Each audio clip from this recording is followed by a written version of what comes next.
Hi, beautiful people. Today I want to talk to you about something deeply connected to our physical wellness, nutrition. You see, many of us grew up without truly understanding or having a relationship with food, let alone what it means to eat mindfully. For some, or like me, my formative experiences were thinking that protein is a sign of luxury, and eating an eggplant was a sign of poverty. I know that eggplants are incredibly nutritious, and that chicken and beef is not the only sources of protein, right? So it's not about what we eat, but how we think about food. So before we start thinking what to eat, what not to eat, what's right and what's wrong, we first need to understand what food does for us and to us, how it makes us feel, the type of energy that it gives us, how it elevates our moods, and just the overall well-being. So growing up also, many of us were told, eat everything that is in your plate because there are people that are starving.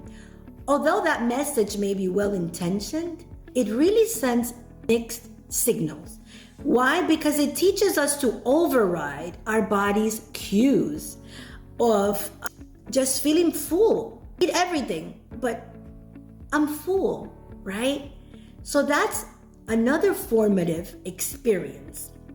And over time, it can create a frustration and even guilt about food, not letting us enjoy it to begin with. So before we dive into meal plans, nutrition rules, etc., let's pause and really reflect. What does food mean to you? Think back of a time in which you felt frustrated about eating. Maybe it was about being forced to eat something that you didn't want to eat. You may not remember, you were very young, etc. Or maybe you're doing this to your siblings or the young individuals in your household, right? Or maybe it was just not having enough. How has that shaped your current relationship with food? So I invite you, as you go throughout your day, to pause and really think about your relationship with food. It is our first step to embrace physical wellness. Understanding our relationship with foods and the stories we tell ourselves can really help us and maybe change the way we feel about food. Once we reflect, we can begin to rewrite those stories with kindness and awareness. That is the goal here. So I invite you to really think about this ask, and let's start there. Until next time.